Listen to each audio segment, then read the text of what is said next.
নমস্কার, আমি control of vector borne ডিজিজের সাথে যুক্ত একজন সদস্য। ডেঙ্গু জ্বর সৃষ্টিকারী এডিস মশার সম্পর্কে এই তথ্যগুলি জেনে রাখুন। সাধারণত এডিস মশা কামড়ালে ডেঙ্গু হবে না, তবে এডিস মশাটি যদি ডেঙ্গু রোগের ভাইরাসটি বহন করেছে সেটি কামড়ালে ডেঙ্গু রোগের সম্ভাবনা বেড়ে যায়। এডিস এক প্রজাতির মশা, একমাত্র এই প্রজাতির মশাই ডেঙ্গু ভাইরাস বহন করে। এরা কামড়ালে ডেঙ্গু রোগ হতে পারে। এডিস মশা সম্পর্কে মানুষের নানান ধরনের প্রশ্ন আছে। এডিস মশা কি দেখা যায়, এডিস মশা কখন কামড়ায় এবং শরীরের কোথায় কামড়ায় ইত্যাদি নানান প্রশ্ন মানুষের মনে। চলুন এসব প্রশ্নের উত্তর জেনে নেওয়া যাক। প্রথম প্রশ্ন, খালি চোখে কি এডিস মশা দেখা যায়? উত্তর, অবশ্যই। এডিস মশা মাঝারি আকৃতির মশা। এটা খালি চোখে দেখা যায়। এর গায়ে সাদা রঙের ডোরাকাটা দাগ থাকে, এজন্য অন্য মশাদের থেকে একে সহজেই আলাদা করা সম্ভব। দ্বিতীয় প্রশ্ন, এডিস মশা কোথায় কামড়ায়? দিনের বেলায় এডিস মশা কামড়ায় ভোরে সূর্য ওঠা 3-4 ঘন্টা পর এবং বিকেল থেকে সন্ধ্যা হওয়ার পর্যন্ত এই মশা সক্রিয় থাকে। রাতে এরা বিশ্রাম নেয়, তখন কামড়ায় না। তবে অনেকের মতে দিনের বেলায় নয়, এডিস মশা সক্রিয় হয় উজ্জ্বল আলোতেই, তাই ঘর আলোকিত থাকলে রাতেও এরা কামড়াতে পারে। তৃতীয় প্রশ্ন, এডিস মশা কোথায় কামড়ায়?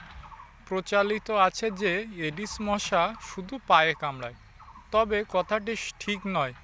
পা অনাবৃত থাকে বলে এরা বেশিরভাগ সময় পায়ে কামড় দেয়, তবে শরীরের যে কোনো জায়গায় এরা কামড়াতে পারে।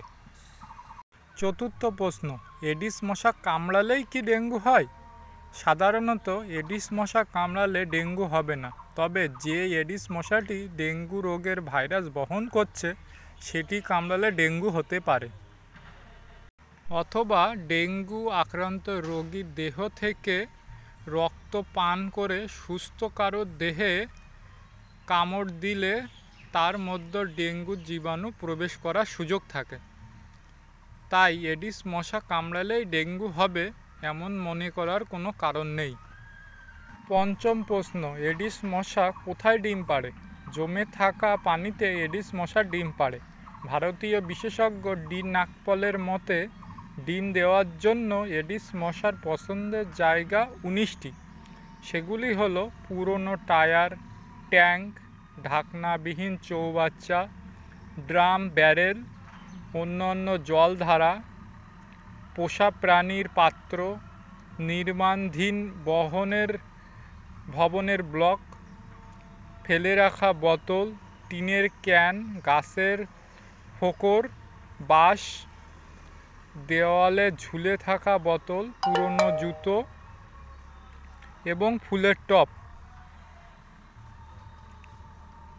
পরিত্যক্ত খেলনা, বাগান পরিচর্যার জিনিসপত্র, ইটের গর্ত, অপরিচ্ছন্ন সুইমিং পুল। তবে পানি জমে থাকা যে কোনো জায়গায় এডিস মশা ডিম পাড়তে পারে। এডিস মশার ডিম ধ্বংস করা যায় কিভাবে? যে পানিতে এডিস মশার ডিম দিয়েছে সেই পানিটুকু ফেলে দিলেই ডিম ধ্বংস হয়ে যাবে। সপ্তম প্রশ্ন, এডিস মশা কামড় থেকে বাঁচার উপায় কী? এডিস মশা আক্রমণ থেকে নিজেকে সহজেই রক্ষা করা যায়। এর জন্য দিনের বেলায় পায়ে মোজা ব্যবহার করুন, ফুল হাতা জামা পরুন। শিশুদের হাফ প্যান্টের বদলে ফুল প্যান্ট পায়জামা পরতে দিন। দিনে ও রাতে ঘুমানোর সময় মশারি ব্যবহার করুন। দরজা জানলায় মশা রোধী নেট লাগিয়ে দিন, যাতে মশা ঘরের ভেতরে ঢুকতে না পারে। এভাবে এডিস মশার সংক্রমণ থেকে আমরা রক্ষা পেতে পারি। এরপরেও যদি কোনো কারণে ডেঙ্গু রোগে আক্রান্ত হন, তবে অবশ্যই একজন চিকিৎসকের পরামর্শ নেওয়া উচিত। তাছাড়া আপনার পাশে কোনো স্বাস্থ্যকেন্দ্রে গিয়ে দেখান। দরকার আমাদের সচেতনতা এবং নির্দিষ্ট কর্মসূচি, তাহলে আমরা মশাবাহিত রোগ থেকে নিজেকে সুরক্ষিত রাখতে পারব।